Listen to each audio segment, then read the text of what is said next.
बिस्मिल्लाहिर्रहमानिर्रहीम। लाखों करोड़ों दरूद सलाम नबी पाक सल्लल्लाहु अलैहि वसल्लम पर और उनकी आल पर। मैं हूँ कुलसूम हाशमी और आप हैं मेरी यूट्यूब फैमिली का हिस्सा। अल्लाह से दुआ है कि आप जहाँ कहीं भी हो खैर खैरियत से हो। अगर अभी तक आपने मेरे चैनल को सब्सक्राइब नहीं किया, चैनल को सब्सक्राइब करें, लाइक करें, कमेंट्स करें और बेल आइकन के बटन को जरूर प्रेस करें ताकि मेरी आने वाली हर नई वीडियो आप तक पहुंच सके। मुज़ाकरात कामयाब, शर्तें मान ली गई। फौज और इमरान खान के दरमियान में डील एनआरओ कौन मांग रहा है? सीनियर तजिया निगार मंसूर अली खान के चुका देने वाले इंकिशाफात। अपने ब्लॉग में मंसूर अली खान ने कहा है कि बड़ी अहम खबरें जो हैं डेवलप हो रही हैं।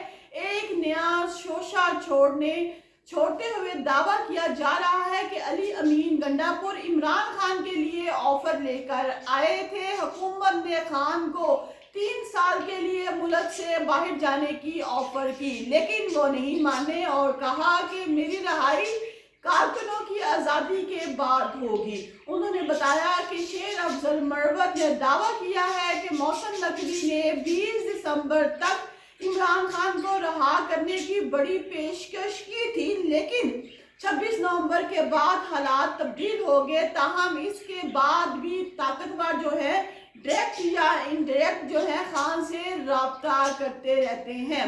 हुकूमती कमेटी में मोहसिन नकवी को शामिल किया जाता तो शायद मुलाकात हो चुकी होती, क्योंकि वो जो है मोहसिन नकवी साहब वो लचक दिखाते हैं। अभी भी लगता है कि इन्हें लगता है कि ट्रंप के आने से पीटीआई के लिए कोई भलाई होगी।